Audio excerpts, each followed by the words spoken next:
I want you to tell me if this sounds familiar at all. I sit down, I play a game, I either beat it, or maybe I hit a wall, maybe I just get bored entirely. I go back to Steam, I fire up Baldur's Gate 3, and I go for another run. At this point, I have hundreds of hours in the game, multiple different playthroughs, whether that's solo or with friends, Dark Urge, ones that I'm saving for stream, goes on. And something that I realized is just how comfortable Baldur's Gate 3 is as a game to continually return to. And I haven't even gotten into modding yet. I think I am what many other gamers are, habitual players. We have a list of games that we always come back to. For me, it's Terraria, Final Fantasy XIV, Divinity Original Sin 2, Risk of Rain. I always go back and play those games, throwing in another couple hundred hours here and there almost every single year. And I came to the realization that now adding Baldur's Gate 3 to that list, I just don't see the game ever getting old. Returning to and replaying games that we've loved in the past is pretty common. It's a mix of nostalgia and the unique appeal of whatever made those games such a memorable experience in the first place. Nostalgia plays the most significant role in that, as it is consistently replaying something. Where going back and revisiting these moments transports us back to those moments and gives us the opportunity to relive them all again. I can't tell you how many times I want to recapture the first time that I played Terraria blind, and I mean really blind. I plan on doing a video on this at one point in time. The sheer terror and confusion when I saw the foreboding text of, "You feel an evil presence watching you." Very few games give us a unique adventure every time we return to them. While I've played Terraria for now thousands of hours, the experience can differ every single time depending on my choices, my strategies, my approach. Games that offer that kind of diversity and give us these multiple paths, builds, and branching narratives provide us with ample reason to return to those games and explore different facets of the game that we had maybe missed previously. I love Baldur's Gate 3. If that hasn't been made clear by all the videos that I made on the channel, the live streams, the podcast, anything else that I've said, let it be known right now, this is my favorite game of all time, period, hands down, and it's not even close for anybody else. With that said, this may sound biased, but I do believe this is a game that will never get old for myself or for many other players. Reason being is that Larian has built such a strong foundation with Baldur's Gate 3, not only just using the 5th edition rule set, but also using their own mechanics that they've built into the game as well. Baldur's Gate 3 is an incredibly easy to understand game. While initially looking at it for onlookers, you're going to think, yeah, it might look a little complicated, but once you actually get your hands on it, it's not. And because of that, they give us the ability to, from a strong comfort level, dive into the intricacies and all the choices that they've given us throughout the entire game, whether that's with the narrative or with the different mechanics that we have with items or multi-classing with builds, whatever it might be. Because we feel comfortable, we're okay deviating from the path, even just slightly.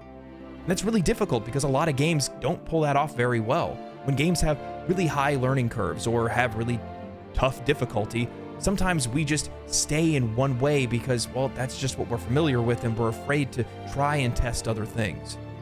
But here, we're okay with making mistakes. We're okay with taking chances. And we love the choice. Baldur's Gate 3 is a game that emphasizes player agency by offering a wide range of choices that significantly impact the gameplay experience. At the very outset, players are given the option to choose from various origin characters, each with their unique backstories, personalities, and quests. While these quests can be completed as a tab, experiencing them as an origin character provides unique dialogue and a completely different perspective on the story. This extends far beyond just mere cosmetics. It profoundly affects the narrative, interactions with the world, characters' unique abilities, internal dialogue, and just how other characters react to you. As an example, the experience of playing Shadowheart or Lae'zel while building a friendship with the other greatly differs from that of the observer.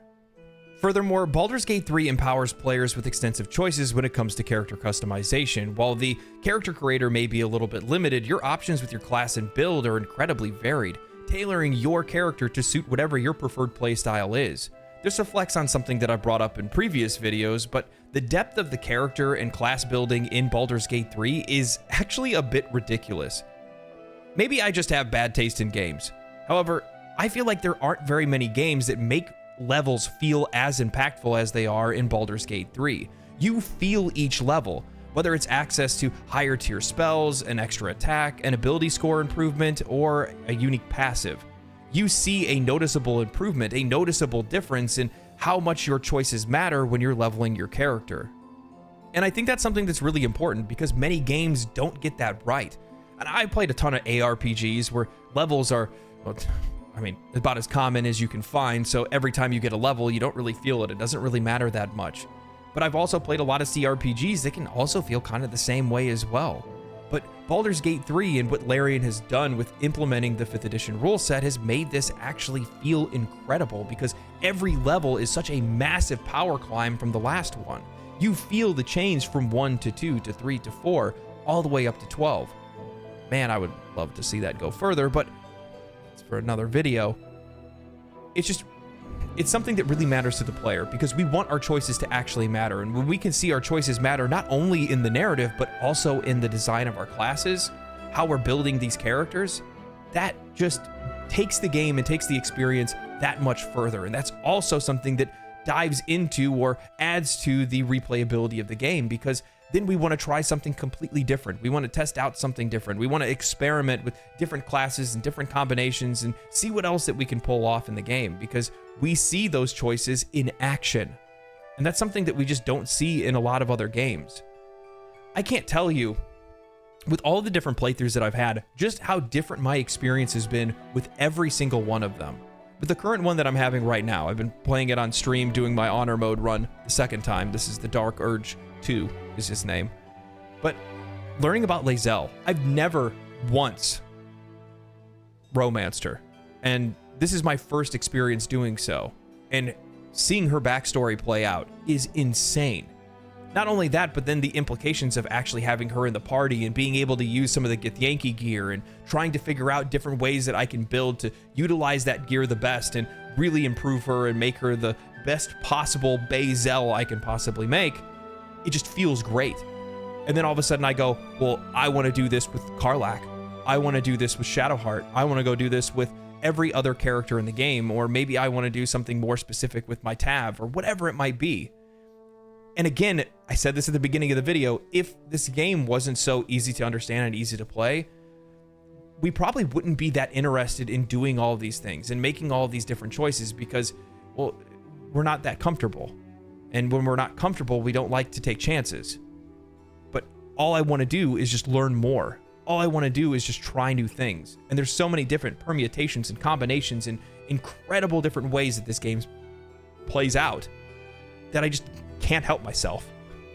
Now, I've said this in previous videos, but Baldur's Gate 3 feels like a living world. And playing it now for the what feels like 100th time, I do feel like this is the closest a game has ever gotten to that experience. A living world. Act 1 in Baldur's Gate 3 serves as this masterclass of a prologue, unfolding the narrative, skillfully setting the tone of the game, and immersing you in the intricacies of the game's world. Right at the beginning, literally the very beginning of the game, you are given narrative choices that will impact Act 2 and further on. As you gather your party and uncover details surrounding the cult of the Absolute, you're not merely just embarking on a quest, you're immersing yourself in a world that is steeped in danger and mystery and characters that are genuinely just trying to live out their lives.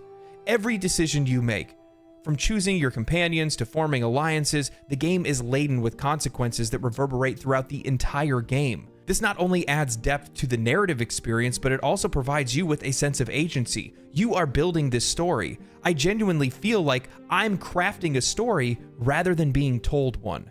And this is where the whole idea for this video arose, because even the smallest choices, and I mean the smallest choices, can sometimes have massive reverberations for how you actually play the game. And I'm not even just talking about the narrative experience. No, I'm talking about how you mechanically are going to play the game, what steps you're going to take, what builds you're going to use. I'm going to give you an example of something. I'm going to do my best not to include any spoilers because I realize that some of you guys just live in Act 1. I know you. I see you. I see you in the comment section. You're in my Discord too, by the way. Degenerates. But Halsin. At one point in time, you get to recruit Halsin. And I've had him in the party, but I never actually utilized him whatsoever. But at one point, I was going to use him, and I did. I used him for an entire act. And I sent him to camp for a little while because I wanted to use another character because I wanted to see what their reaction to a certain part in the story would be. But in this part of the game, well, depending on if you go into a certain area, one of the characters in your camp might just get kidnapped. And it just so happened that the Halcyon that I had built up and given all of my gear to got kidnapped. And this is before they gave us the backpacks where we had the ability to take all the items that they had left behind. So as such, I had to completely re-gear. That him getting taken actually became something of urgency because I needed him back in my party. My entire party was built around him being in there in the first place. And without him, switching to somebody else wouldn't work as well because I didn't have access to the same equipment, the same abilities, or anything. That is so cool. Do you understand how cool that is? Like, yes, it was stressful in the moment, and I was definitely a little bit on the enraged side that I couldn't get any of that equipment back. But when I sat back and then all of a sudden I'm trying to build out another character and I'm trying to get enough gold to be able to put a wizard or put a sorcerer in the party to fill my magic caster slot, I'm sitting back going, this is so cool, because now I'm interacting with another character story because I brought them into the party and they have their own thing that's going on at the same time. And you just don't see that anywhere else. And that's what makes this game so fun to play, so fun to replay, because moments like that can happen at any time. You can always make a mistake, a misstep. I have another example. An embarrassing one, actually. On my second Dirge playthrough, I go to the Grove, and I'm like, man, I really want the Ring of Protection from Mole. I never stole the Idol of Sylvanas, that's what it is, the Idol of Sylvanas. I never stole it. So what I did is I sent one of my characters over, removed the rest of the party, and went to go sneak, and I used invisibility, but they caught him anyway. But I never actually stole it. I just moved it to the side, but they're apparently blind, so they called me a thief, and then I ended up fighting the entire Grove. And this is not an evil playthrough. It was not meant to be an evil playthrough, but it is now. And I ended up having to slaughter the entire Grove to try to cover up for my mistake of trying to get this ring that I wanted, which, by the way, after I stole it, it didn't matter anyway because, well, I long rested after the fight and the tieflings left. Now, this is more of a personal point, but I find comfort in playing games that I've played before because they often give me a sense of familiarity and control in an environment that I've already explored and mastered. Revisiting these familiar games can be a really comforting and stress-free experience. I often already understand the mechanics, the rules, and the objectives. There is no learning curve, and that allows me to just enjoy the gameplay more effortlessly. Returning to these familiar games, well, it provides a sense of achievement. I can grow even more and improve even more over time, whether it's honing skills or taking on greater challenges and different difficulties. And that's why I think it's so important that Larian has built such a strong foundation with Baldur's Gate 3, especially after all the experience they've learned from creating the Divinity games. This game is easily understood, but has multiple levels of mastery. Anyone can beat the game, but after multiple playthroughs, it takes time to really understand everything, to see everything, and then implement all of those things that you've learned in a single playthrough. And chances are, with all the different permutations and different builds that you have, there's really no chance that you can actually implement everything you've learned into one playthrough, which means you may as well just go again. And I think that's one of the things that makes this game so unique, is that you have this really easy to understand foundation, but there's so many really cool intricacies, different things that you can learn after every consecutive playthrough. And it's one of the things that I've learned while streaming the game, which shout out to the streaming community. You guys have been insanely supportive with the streams, but I've learned so much from my chat, different things of just how to control the UI and different interactions with different items that I had no idea even existed in the first place. Just when I thought I knew everything, I found out I knew nothing at all. And that's crazy to me, because I ran through my second playthrough like it was a marathon. After beating the game the first time, I threw it on Tactician, ran through my second playthrough. No issues whatsoever. And then now here we go with Honor Mode, and obviously that's a little bit more complicated than Tactician, but I'm still finding something new every single time, and I'm getting better and better at the game and knowing more. And I really need to make a tips video because I actually found a bunch of different things that I need to talk to you guys about. So that'll be something that I talk about after break, but it's crazy. It's genuinely crazy how much there is to learn in this game, how many different permutations with the story and the narrative, how many different ways to experience the game, and it just makes it that much of a joy to continue to replay over and over and over again. And while some players are going to play a single playthrough, I feel like you're still going to come back at one point and go for another one. And there's going to be tons of us, like myself, that are just going to continue to play the game over and over and over and over again, and probably never get bored of it. Because, well, the modding community hasn't even really got fully activated yet, so who knows what they have in store for us. And even more so, who knows what Larian has in store for us, because well, we didn't think epilogues were going to be a thing, and there's that. So, who knows what the future holds for this game? The only thing that I do know is that I'm just going to keep playing it. I freaking love this game. Anyway, I hope you guys enjoyed this video. This is my last video of 2023. My last video of my first year on YouTube. And I just want to give a really heartfelt thanks to everybody that supported the channel, everybody that subscribed to the channel, everybody that watches the videos, joins the Discord. Big shout out to everybody that's become a channel member. That's been really cool, or the subscribers that I have over on Twitch. This has been a wild journey. It's been so much fun, and I can't wait to see what it brings for us in 2024. So thank you guys for everything. Hope you guys enjoyed the video. As always, stay cool, stay righteous, stay safe, my friends. And I will see you in Baldur's Gate. Peace.